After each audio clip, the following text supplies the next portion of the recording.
Здравейте! Днеска съм приключил тук един покрив. Тази част съм направил преди 3 години, а тази част тук и съответно тук, който след малко ще го видим, съм ги направил тази година 2025.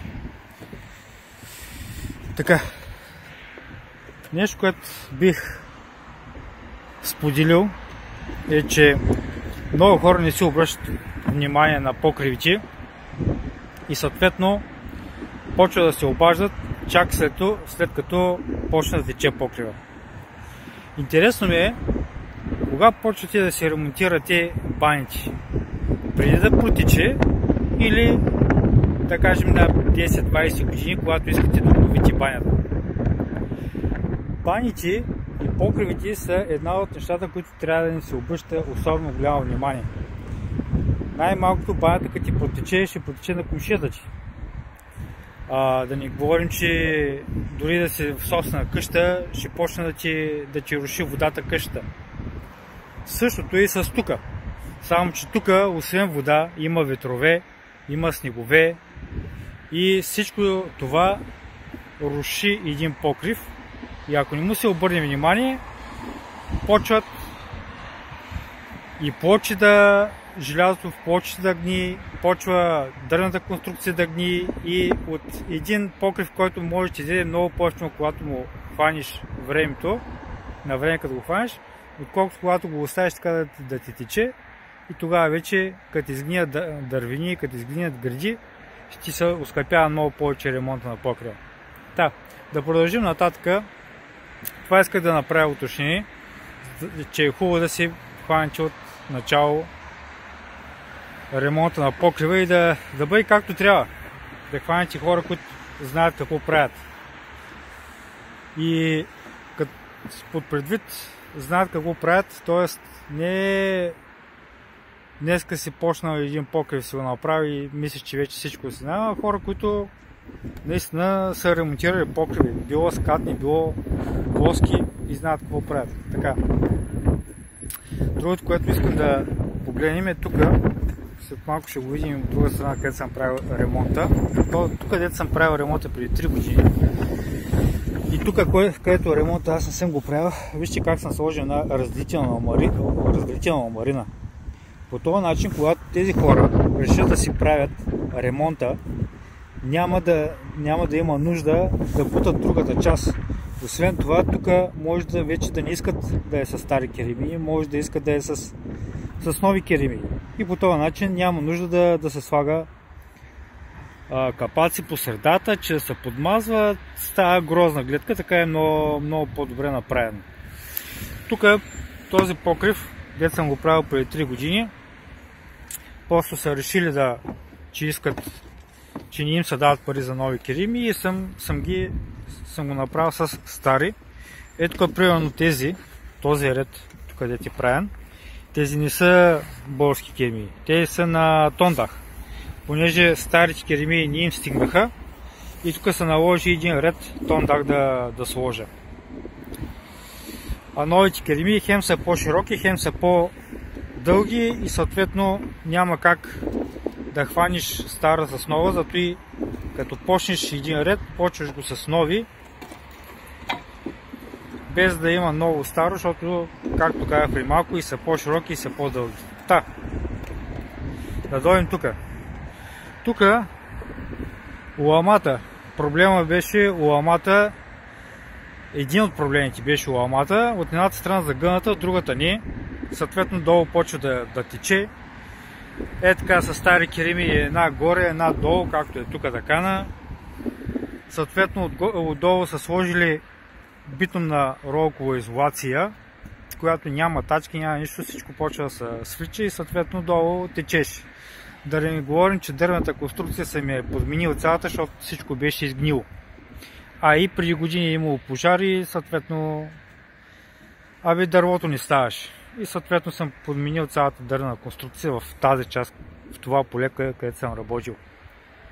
Съответно са сложени нови капандури, нови керемиди, нови гърди, пародифузна мембрана Съответно, понеже капаците ги правя сух монтаж, сме хванали отдолу, където не е частта на собственика, отдолу, догоре сме го направили с капаци нови сух монтаж, защото не обичам да се подмаза, защото гледайте какво става. Все едно дошъл някой се е срал. Така изглежда подмазан капак. Да не говорим, че ето старите капаци, ето за какво казах по-рано, че е хубаво да си поглеждате покрива. Защото ето примерно тук счупени керемиди, пукнати керемиди, някои имат дупки на самите тях. Интересно е тук на този собственик, не знам защо е така решил да се направи. Отдолу има кал под керемидите. Най-вероятно и дъщната обшивка не е сменена, щом има кал под керемидите, но пък е решил да си сложи вилукс прозорец. Няма проблем. Не е ремонтиран покрив, но що да не си сложиш вилукс прозорец. Което е малко безмислено, но така се е решил човека. Да. Така изглежда като подмазан капак. Все едно някой дошъл и се изсрал. Ето, примерно, ето. Защо аз предпочитам да работя с нови керемиди, защото ето, примерно, старата, тук, нали, където казахме, че не е правилно ремонта, едната горе, едната долу, къде е хванато, къде не е хванато, свличат се, докато новите, нови тачки, нови контралетви, нови дъски отдолу, нови гриди, вентилиращи керемиди. Ето тук, където съм сложил разделителната ламарина. От другата страна, тук сме облекли комина с ламарина. По този начин не е грешно да се измажи, може да се измажи, но аз лично като измазвам слагам и крайно покритие, което спасява комина в следващите 25-30 години да не се подмазва, тъй като ако го оставя само на мазилка, след времето от ерозията почва да се руши мазилката, съответно и комина почва да се руши.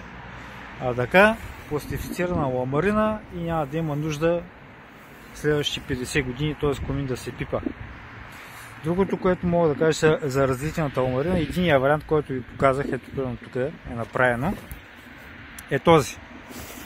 Едната страна е от тази, другата страна е от тази и отгоре са подгъва. Другия вариант е този, където се слага тачка или ребро и разделя правилната от неправилната част и отгоре само се облича с ламарина. И двата начина не са грешни, и двата начина може да се работи дали само с ламарина или с греда и почва да се облече с ламарина. Но е хубаво да се слага ламарина, за да се разделя. Един ден тези хора като решат, че искат вече да не са с стари керемиди, няма нужда да пипат на комшийката си, работи се от тая част на ламарината до където са решили да се ремонтира. Тук ето един комин, който вижте какво става. То само го пипаш и се рони. Даже тук вече малко е паднало от мазилката на самия комин. Така че при тези вече поставени керемиди, вместо да се цапа, най-добре е да се облече с ламарина. Дали е било подцинкована ламарина, дали е било пластифицирана ламарина, хубаво е да се облече с ламарина. Знаеш, че следващите 30-50 години няма да пипаш комин. Това е, което иска да покажа. Тези керемиди са кеби. На мен ми харесва как се работи с тях. Тези са младост. Също ми харесва как се работи с тях. До сега, честно казано, нямах възможност да работи с двата типа. Иначе съм слагал тондах, наистина са хубави на тондах. но вече работя с кеви и с младост.